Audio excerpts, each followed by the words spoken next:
Ricky, 1 year into your role here at Stoke City Football Club as technical director, how does that feel 1 year into the job? Yeah, it's gone really quick. A year ago last week, I joined on Monday the 14th of November, and we were just getting ready to go into the World Cup break. So football season was very different as well. I spent that first 100 days breaking it down and working on the people, the processes, and then the players. That's how I kind of articulated at the time, and I went through that process, and I think that helped me to really get an understanding of what this football club's all about and what an impact it has within the community.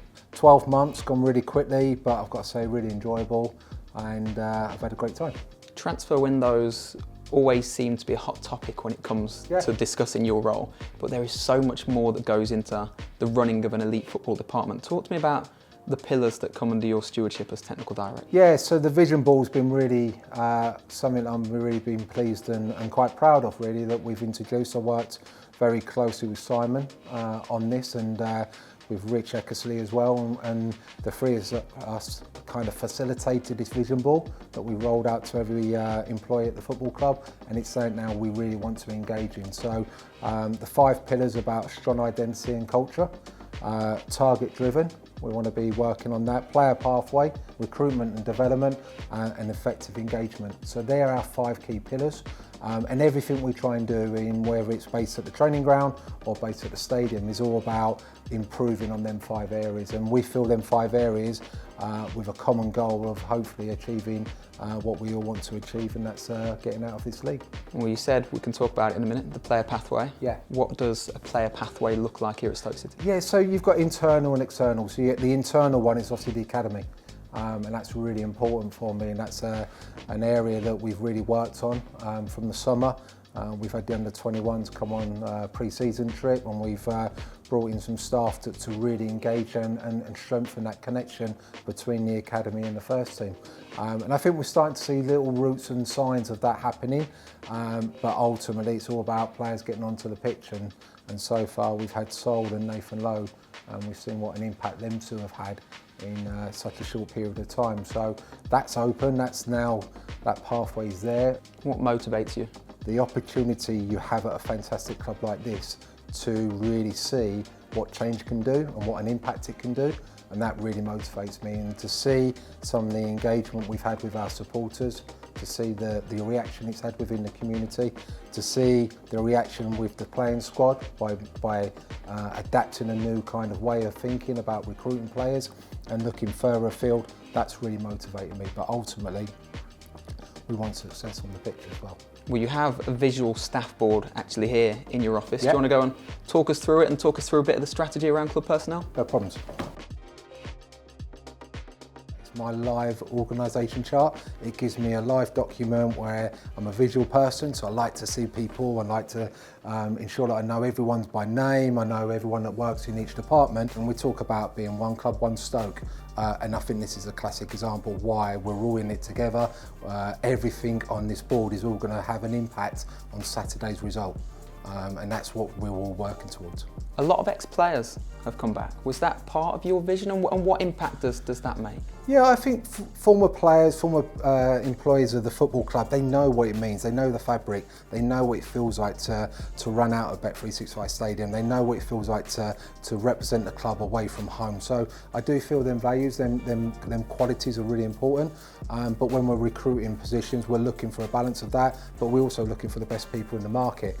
And we talk about in our vision board about recruitment, development, and that's a real key factor. We want to attract, we want to retain, and we want to educate the people within our departments, within our football club. So we want to recruit the best, but we want to retain and develop them as well. Well, we're here in your office, of course, but we're in one hell of a facility. The Clayton Wood training ground is absolutely fantastic. Should we go and have a look around? Yeah, let's have a tour. From a social point of view, this is where the lads play darts in the morning. This is where they can kind of interact. Pool table here, but also quite close to the telly, but a nice little breakout area, coffee bar, where some lads that aren't even engaging with the playing, but they can watch and have a coffee, and this is really an interactive kind of informal area where lots of discussions are going on. The word environment gets thrown about a lot. A lot of players have talked about it in their signing interviews. Yeah. They talk about it week in, week out. They love the environment. How crucial is that? I think that's a real testament of what we're all about. When I hear that and kind of hear that players really respect that, that gives me more fuel to go again and make that. It's about people. It's all about people, I do believe. And I think if we can make them players feel relaxed and make them feel welcome, I've heard some of the interviews where players feel that they are being really welcomed and they feel more than just a football team. That's really important because I think they want to then go and understand what it means for the supporters, and they want to go and then run that little bit extra and fight that little bit more and show that pride and that passion. That's what our supporters are demanding week in, week out. And I think if they have that engagement with them, then they have full empathy and full understanding of what it means to play at this unbelievable club. How important are the facilities as a whole to a successful football club? I think it's really important. The facilities create the environment. We want the environment to be really conducive to creating an environment where everyone feels comfortable, it's inclusive, but we also really enjoy being in our workspace, and some of the activities and some of the kind of rooms we can put on at the training ground enable us to do that. A few of those social activities you mentioned are behind us. Bit Yeah. of darts, bit of pool. Yeah. Who's got the best? Who's best there? It's really interesting to see the dynamics, and if you said to me in pre-season when players are being introduced and when they're signing, would they be their friendship groups? No, you would never have guessed that, and that's what's great about when you're seeing a team evolve and how they gel together and how certain players gel in this environment, but then they go downstairs and they're in a different group when they go out and train. And so that's really important that we have lots of social areas, and we're kind of accidental opportunities where the players can mix and merge and get to become friends and we get to socialise, because that gelling, that kind of team collaboration is really, really important. When we're going on a 3-week schedule and when we're going away from home and we've got double away game away from home, you need the team to stick together. When we have a couple of bad injuries, when we have suspensions, we need the team to stick together. So as long as we can keep that environment being created here, I think that will help us on the pitch as well. So you've talked about a bit of a makeover, and here in particular, talk us through the details. What improvements have been made? There's lots of improvements been made around the training ground. We've looked at improving the artwork, and we've got some more signage and more kind of identity with our culture, with our history as well. So on the AstroTurf, remembering them great players that have played for the club in the past. But also from day one, John was really clear, and I talked about earlier about the clarity, and I knew about going into the January. The clarity I knew is that they wanted to develop Clayton Wood. And that was part of why they asked me to, in the interview, and they asked me to discuss what my views would be on that.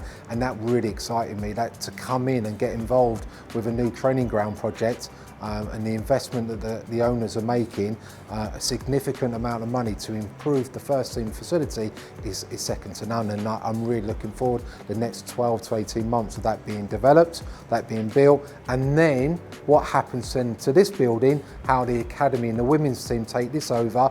That's going to be a really exciting, so a really busy period. That's like 2 years of my life taken up now on helping create the environment. But we've also got pitch maintenance and upgrades, and we're making pitch 1 into a show pitch as well, where we can have more seats and more standing, better playing service as well. It's the only floodlit pitch on site as well. So we've got lots of other work going on and planned, and working with Richard Smith, who oversees all of these developments, and Nick Robinson at the club. It's ongoing. It's like anything. It's that innovation about what does it look like going forward.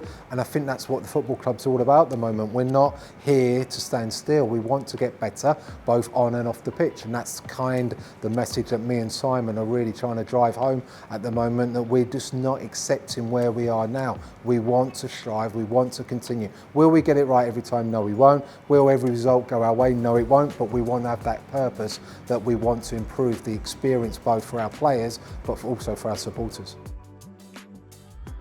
Ricky, we've stepped out into the brisk Stoke wind onto one of many Astro pitches here at Clayton Wood. The under-12s are just training behind us. Talk to me about the importance of homegrown players within the whole strategy of the football club. Yeah, I think that is a really important part. I know from day one it was a part of the club wanted to improve that link and that connection with the academy, and I think that's really important.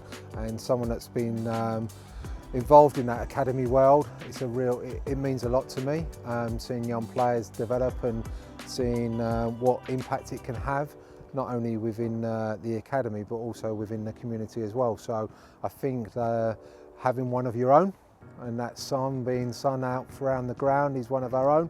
I think that's really passionate, and that builds into that pride and passion, that behaviours that we talked about earlier. To see a 16-year-old like Sol make his debut in the EFL Cup this season, I don't think people really understand what an achievement that was. From just finishing his GCSE exams, just leaving school, coming away in pre-season, hitting the ground running. He had a fantastic pre-season.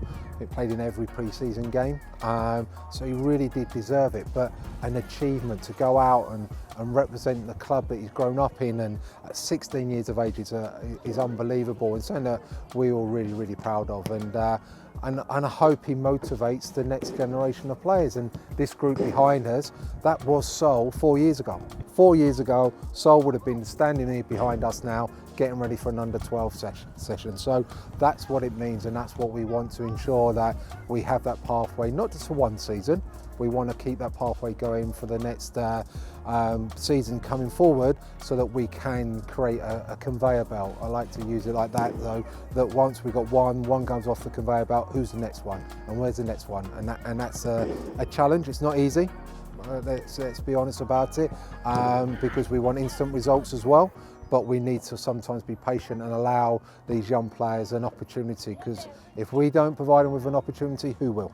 So what steps will these guys have to make to ensure that they're capable of becoming a Stoke City player in the future? So we've got, for every position, we have a player profile characteristics, which then dive into what does it look like in possession, out of possession, but also what does it look like from a tactical point of view, a technical point of view, a physical point of view and a mental point of view. So they're the 6 areas that we cover from a player profile. But we also, above that, have a style of play. And I think that's really an area we're trying to look to develop. And the coaches have been first class in the way they've attacked this kind of work, that we've created a style of play. So what do we look like in possession, out possession, but also in different moments of the pitch. And then we need to articulate that to our players, so that we have that theme of style of play running through the academy, so that when we produce players out of our under-21s, we know what type of player we're producing that can go in and have a real impact in our first team. So we now have what we call a playbook that's now in place, and now the coaches are now playing with that, having lots of fun and really trying to educate the players, so that the next generation of players, and some of this work won't come out for 5, 6, 7 years from now, because these under-12 standing here probably 8 years away before they really break into our first team. So what does that look like, and how do we ensure that we work with the players week in, week out to form a Stoke City player, but also a team that represents Stoke City Football Club? We've mentioned the change in club personnel and coaching staff. We talked about the impact of former players coming back in that area in particular. It seems like you're really trying to harness the history of this football club. There's messaging around the Astro here, there's messaging around the training ground, there's images of former players. What message does that send to players like this behind us? I think we want to create that connection that the club, that success the club had in the past. We want to celebrate that, but we also want them to write the next chapter. So the future's not been written, the future's there, it's blank page at the moment, and we're going to write the future. It's up to us to, for people to look back on what we've done in 10, 15 years time and say, what about that era at the football club, and look how successful that was, and look at the players that came through the system, and look how well the club was connected, and how the operation from top to bottom, how it's all connected up, so the environment, etc. So all the things we talked about, that's what I'd hope would happen, and all we want is the former history of the players and the players that have come back in to really motivate and shine and give examples to the players of the next generation. What does it take to be successful at this football club? Well, like we say, 1 year on, congratulations on your first year here at Stoke City Football Club, and here's to many more years of success together. Thank you.